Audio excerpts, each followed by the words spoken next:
ఈ జెన్జీ పిల్లలకి అసలు ఫోకసే లేదండి. అందులో మా పిల్లలకి అసలు ఫోకస్ ఉండట్లేదని అటు సొసైటీ, పేరెంట్స్ అందరూ పిల్లలు మీకు చెప్తుంటారు కదా. ఎందుకు సార్ అసలు జెన్జీ పిల్లలకి ఫోకస్ తగ్గిపోయిందని మీకు డౌట్ ఉంటే, నేను ఈరోజు అసలు ఏంటి కారణం, దానికి ప్రాబ్లం ఏంటి, సొల్యూషన్ ఏంటి మొత్తం మీకు చెప్తాను. Stay tune for this video. అసలు జెన్జీ అని ఎవరిని అంటారు? 1997 నుంచి 2012 దాకా పుట్టిన వాళ్ళని జెన్జీ అంటారు. వీళ్ళలో ముఖ్యంగా ఎలా తెలుసా, సంవత్సరం పొడుగున చదవాలా, ఎందుకో వన్ డే చదివితే చాలదా, వంట ఎందుకు వండడం, హ్యాపీగా స్విగ్గీలో ఆర్డర్ పెట్టుకుంటే అయిపోద్ది కదా. ఈజీగా వచ్చే విధంగా చాలా తక్కువ టైమే వాళ్ళకి పేషెన్స్ తక్కువ ఉండి అన్ని ఇన్స్టెంట్ రిజల్ట్ కావాలని వాళ్ళు కోరుకుంటూ ఉంటారు. అందుకే వాళ్ళకి ఫోకస్ తగ్గుతూ వస్తుంది. పైగా ఇంతకుముందు తరంలో మనకి టీవీలు కానీ, మొబైల్ కానీ, స్క్రీన్ కానీ, పబ్జీ కానీ, ఫ్రీ ఫైర్ ఇవేమీ ఉండేవి కాదు. హ్యాపీగా వాళ్ళు కూర్చొని అటు గేమ్స్ ఆడేవాళ్ళు, స్పోర్ట్స్ ఆడేవాళ్ళు, లేకపోతే స్కూల్కి వెళ్ళి చదువుకునేవాళ్ళు.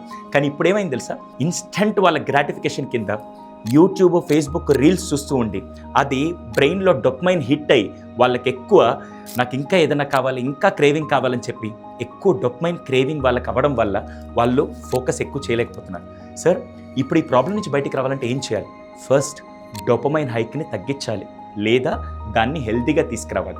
నేను సోషల్ మీడియాలో ఉన్నాను కదా, మాకు సోషల్ మీడియా స్టాట్స్ వచ్చినప్పుడల్లా దాంట్లో ఏం తెలుస్తుంది తెలుసా, మీ వీడియోని ఎంత టైంలో చూస్తున్నారని చెప్తే ఇది చాలామంది సోషల్ మీడియా ఇన్ఫ్లుయెన్సర్స్ అడగండి ఎలా ఉంటుంది తెలుసా, ఫస్ట్ 3 seconds వీడియో కనుక బాగా లేకుంటే ఇమీడియట్గా ఇలా అనేస్తారు. నిజం చెప్పాలంటే వాళ్ళ కాన్సన్ట్రేషన్ టైం 3 to 7 seconds మాత్రమే. అటువంటిది వాళ్ళ లాంగ్ టర్మ్లో ఎలా తీసుకురావాలంటే, సార్ ఇప్పుడు ప్రాబ్లం అందరికీ తెలుసు సార్, జెన్జీ ఫోకస్ చేయలేకపోతున్నారు, ఇప్పుడు దీనికి సొల్యూషన్ ఏంటి? స్టెప్ 1 ఫస్ట్ థింగ్ అండి, మోస్ట్ ఇంపార్టెంట్. ఇప్పుడు మీరు జిమ్కి వెళ్ళారనుకోండి, జిమ్కి వెళ్ళి వెంటనే సార్ నేను వెంటనే నాకు 6 pack రావాలని చెప్పగానే 2 రోజుల్లో వచ్చేస్తుందా? లాంగ్ టర్మ్ పడుతుంది. స్టార్టింగ్ ఏం చేస్తారు, చిన్న చిన్న ఎక్సర్సైజులతో వార్మప్ నుంచి స్టార్ట్ చేసి దాని తర్వాత చిన్న చిన్న లిఫ్ట్స్, అంటే వెయిటేజ్ తక్కువ పెడుతూ చిన్నవి 5 kgs నుంచి 10 kgs అలా స్టార్ట్ చేసుకుంటే వెళ్ళి అప్పుడు హెవీ వెయిట్ లిఫ్టింగ్కి వెళ్తారు. అవునా? అలాగే ఇక్కడ ప్రాసెస్ కూడా మనం ఏం చేస్తాం తెలుసా, ఫోకస్ చేయాలని చెప్పి ఒకే రోజు మీరు 8 గంటలు 10 గంటలు చేస్తే అవ్వదండి. Starting step 1 start with 5 minutes. 5 minutes ఈ వారం అంతా 5 minutes ఫోకస్ చేసి దాని తర్వాత 10 minutes తీసుకురండి, దాని తర్వాత 20 minutes తీసుకురండి. అలా మీరు ఎప్పుడైతే ఫోకస్ని పెంచుకుంటూ వెళ్తారో అప్పుడు మీ బ్రెయిన్ దాన్ని యాక్సెప్ట్ చేస్తుంది. ఫస్ట్ పాయింట్ ఇదేనండి. మనం అలా కాకుండా ర్యాండమ్గా వెళ్ళిపోవాలని ఎప్పుడైతే సడన్ హైక్ కోసం చూస్తూ మీరు చేస్తే మాత్రం అది ఎప్పటికీ వర్కౌట్ అవుతుంది. స్టెప్ 1లో ఇది చేయండి. స్టెప్ 2 ఈ రోజటి నుంచి నార్మల్ డోపమైన్ కోసం కాకుండా హెల్తీ డోపమైన్ కోసం చూడండి. నార్మల్ డోపమైన్ ఏమనుకుంటారో, మీరు ఎప్పుడైతే రీల్ చూస్తూ ఉంటారో ఆ బ్రెయిన్లో డోపమైన్ హైక్ జరిగి ఇంకా కావాలి ఇంకా కావాలని క్రేవింగ్ వస్తూ ఉంటుంది.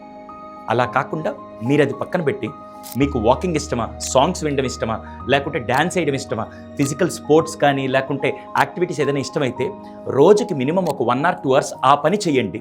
అప్పుడు మీ బ్రెయిన్ చాలా బ్యాలెన్స్ అయ్యి హెల్తీ డోపమైన్ తీసుకొని అది చాలా రిలాక్స్ అవుతుంది. స్టెప్ 3 సార్ ఏం చేయాలి? అన్నిటికంటే ముఖ్యం, నేను ఒక క్వశ్చన్ అడుగుతాను, ఏమనుకోకండి.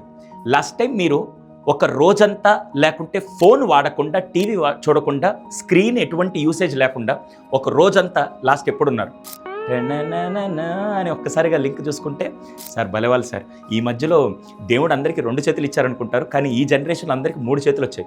ఏంటి 3వ చేయి అనుకుంటారా? ఫోన్ అండి. ఆ ఫోన్ వల్లే జెన్జీ కాన్సన్ట్రేషన్ తగ్గిపోతుంది.